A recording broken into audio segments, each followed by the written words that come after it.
现在要求 F 的位置 ，P 呢等于0，所以向量 F 这样子。F 在哪里了？ Hey what's up guys, welcome back again with Mimin Tampan di sini. Apa kabar kalian? Semoga sehat selalu ya.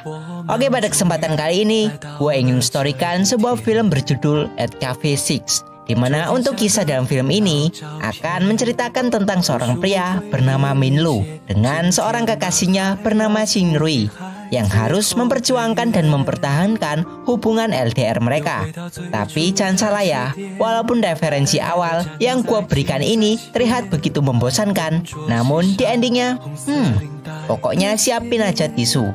Dan oke lah, daripada lama-lama lagi, langsung aja kita masuk ke alur ceritanya.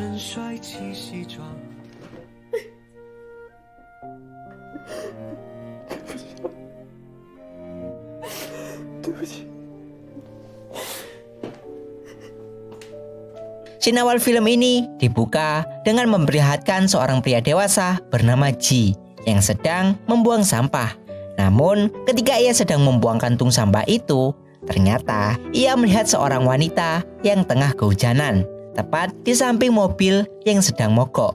Ji yang melihat hal itu pun segera menghampirinya. Lalu kemudian ia mengajak wanita itu masuk ke kafe miliknya. Setelah itu mereka pun kemudian mulai mengobrol, di mana ternyata wanita tersebut sedang dirudung masalah soal cinta jarak jauh atau biasa disebut LDR, di mana ketika wanita tersebut mulai menceritakan secara lengkap tentang masalahnya, ternyata hal itu membuat Ji teringat tentang kisah temannya dulu bernama Minlu, yang kemudian ia mengatakan kepadanya bahwa cinta tidak akan pernah pudar karena jarak, tapi manusialah yang melemahkannya. Lalu setelah itu, ia pun mulai menceritakan kisah tentang temannya tersebut, di mana saat mereka duduk di bangku SMA kelas 12, menerima sebuah hukuman dari seorang guru menjadi hal yang biasa bagi Ji dan sahabatnya Minlu, di mana mereka sering melakukan hal-hal konyol bersama-sama. Hingga suatu hari, pada saat murid-murid lain tengah tertidur di kelas, mereka dengan gak ada akhlaknya mencuri celana dari seorang siswi perempuan yang Ji sukai bernama Shin Yi, yang kemudian celana curian tersebut mereka pasangkan ke sebuah patung sekolah dan mencoret-coretnya. Akan tetapi aksinya tersebut rupanya telah dipergoki oleh satpam sekolah, di mana mereka pun lalu dibawa ke ruang BK untuk diberi hukuman. Saat di ruangan BK tersebut, rupanya di sana ada Yi yang justru terseret dalam masalah ini. Namun untungnya Shinrui, salah satu sahabat Yi, datang ke kantor tersebut dan memberikan penjelasan bahwa Yi tidak bersalah. Selain itu, di sini juga kita bisa melihat sendiri dari tatapan Minlu yang menatap tajam gadis tersebut, yang rupanya Rui adalah sosok gadis yang Minlu sukai sejak ia masuk SMA.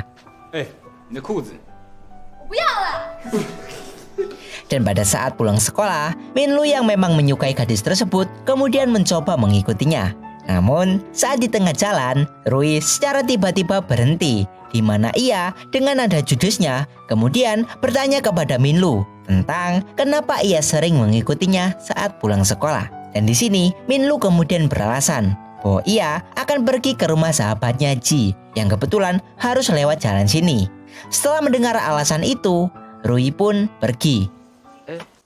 Keesokan harinya, saat di kelas, Minlu yang sepertinya sedang dimabuk cinta itu terus memandangi gadis pujaannya tersebut, di mana ketika ia berniat memberikan coklat kepada Rui, secara tiba-tiba gadis itu malah dihampiri oleh salah satu temannya yang mengajaknya untuk berlatih basket.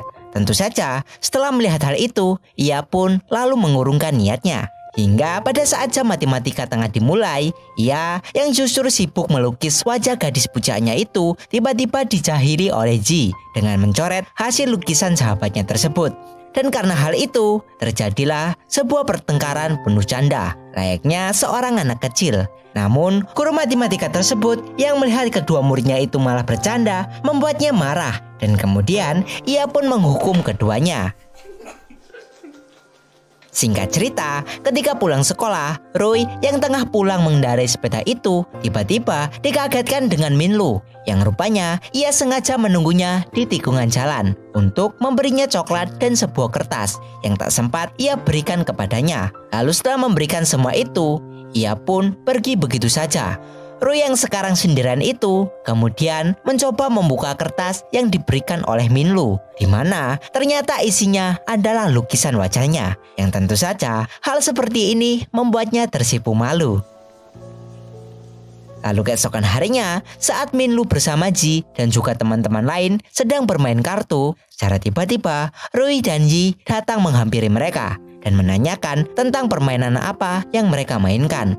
Awalnya kedua gadis itu menolak saat diajak bermain. Namun ketika Ji menggoda dan mengejek Ji, mereka pun jadi terpancing. Dan pada akhirnya mereka ikut dalam permainan itu. Akan tetapi saat mereka bermain, ternyata Roy kalah dan harus mendapatkan sebuah hukuman. Dan karena memang hukuman tersebut terlalu kasar untuk seorang wanita, maka dari itu Ji pun mengganti hukumannya, di mana Minlu akan disuruh memilih sebuah kartu. Dan jika berwarna hitam, maka Minlu harus pergi berkencan dengan Roy. Namun jika kartunya merah, maka Roy lolos dari semua hukumannya.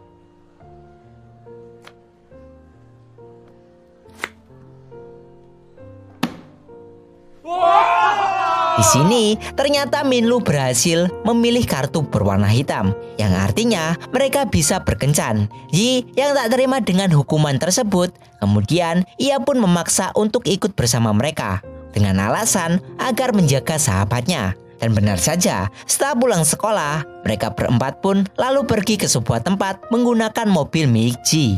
Akan tetapi, saat di tengah perjalanan, mobil tersebut malah mogok. Sehingga mereka mau tak mau terpaksa mendorong mobil tersebut sampai mereka kelelahan dan berhenti untuk beristirahat di pinggir jalan. Dan karena di jalan tersebut tak ada satupun mobil yang lewat, mereka yang bosan itu kemudian mulai memutuskan untuk bermain perang lumpur.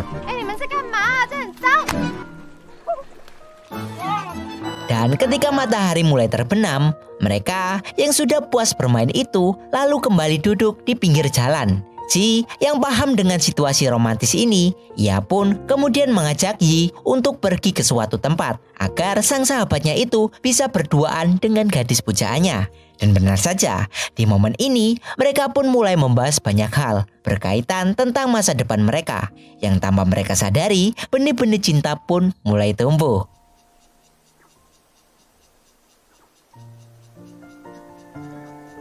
Keesokan harinya, saat acara olahraga sekolah, terlihat Roy begitu semangat mendukung Lin, seorang siswa laki-laki di kelasnya yang cukup populer.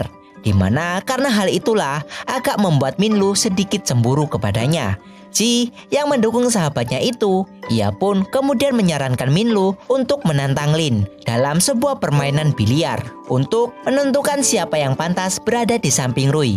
Akan tetapi, hal tersebut rupanya ditolak oleh Minlu, dikarenakan ia tahu bahwa Lin juga sangat pandai bermain biliar.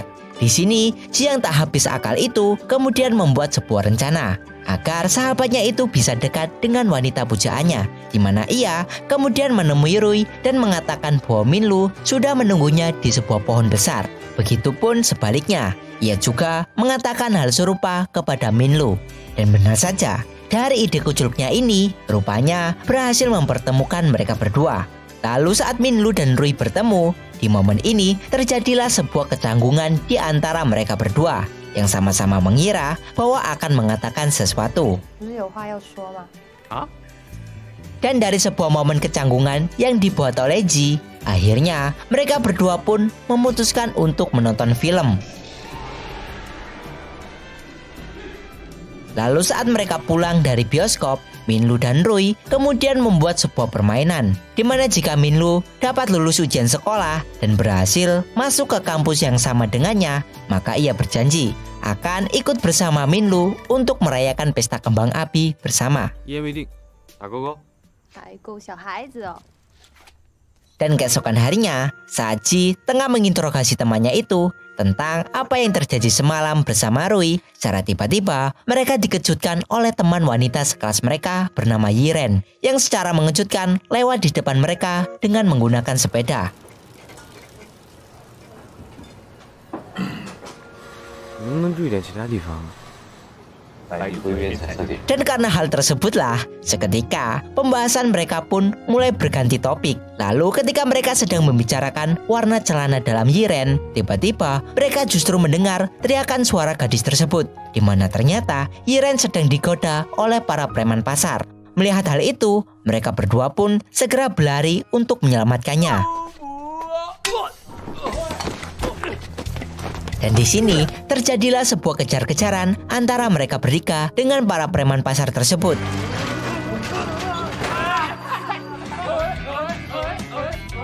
Namun untungnya mereka pun berhasil lolos dan segera pergi menuju sekolah.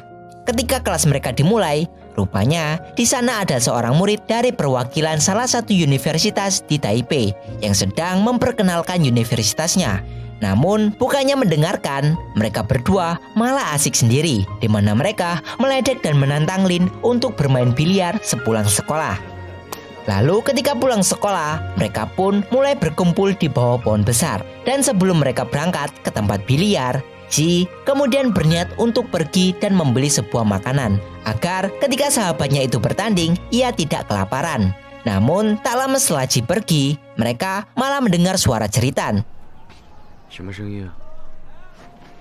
Dan benar saja, ketika mereka menuju sumber suara tersebut, ternyata itu adalah suara dari Ji yang secara tiba-tiba dirinya diserang oleh preman yang ia temui tadi pagi. Melihat hal tersebut, mereka pun langsung berusaha untuk menyelamatkannya.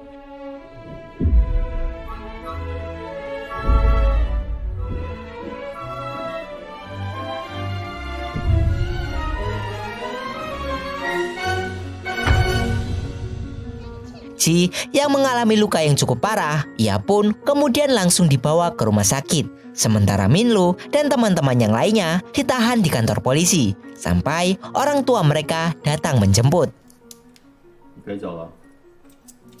Sang ibu yang menjemput anaknya itu, ia hanya terdiam di sana tanpa berkata apapun kepada anaknya. Lalu setelah mereka sampai di rumah, ibunya pun baru mulai bertanya tentang alasan mengapa ia sampai berkelahi. Di sini, Minlu pun kemudian segera menjelaskannya semua hal yang terjadi kepada ibunya.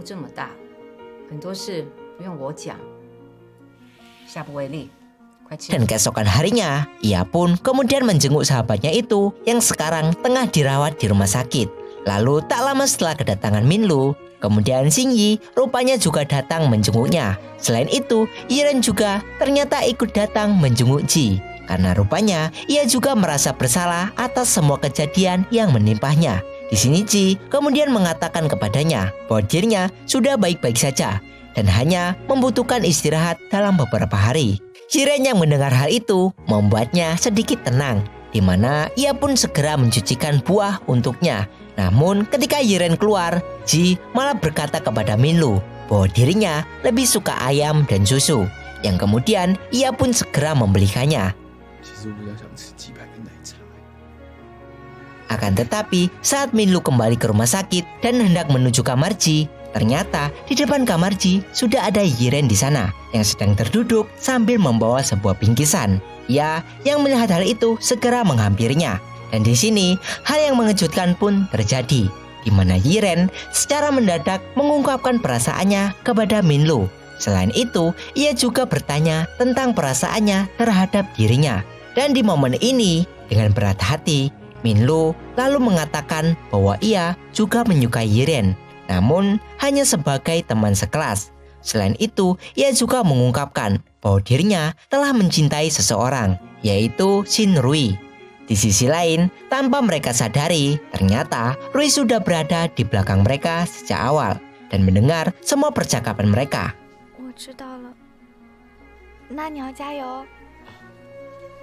Setelah Yiren pergi, ia kemudian segera berjalan ke arah Minlu dan lalu memeluknya. Dan semenjak saat itu, mereka pun mulai sangat dekat, di mana saat menjelang ujian akhir, mereka berdua jadi sering menghabiskan waktu untuk belajar bersama dan bersenang-senang. Lalu di saat waktu pembagian nilai ujian, rupanya Minlu mengalami peningkatan nilai, dan hal itu tentu saja membuat gurunya senang. Hari pun berlalu sangat cepat, hingga pada akhirnya Minlu dan Ji lulus dan diterima di sebuah universitas yang sama.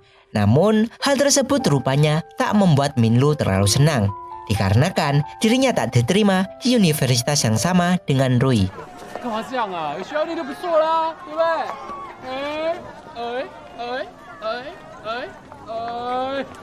Dan pada malam harinya, Minlu dan Rui kemudian bertemu di sebuah taman untuk membicarakan masa depan hubungan mereka. Lalu di sini, Rui mengatakan kepada Minlu bahwa dirinya sudah sangat senang. Namun di sisi lain, ia juga mengatakan bahwa ia tidak ingin ketidakpastian di dalam hubungan mereka. Dan di posisi ini, Minlu terus meyakinkannya. Meskipun cara memisahkan mereka, ia akan tetap mencari cara untuk selalu menemaninya.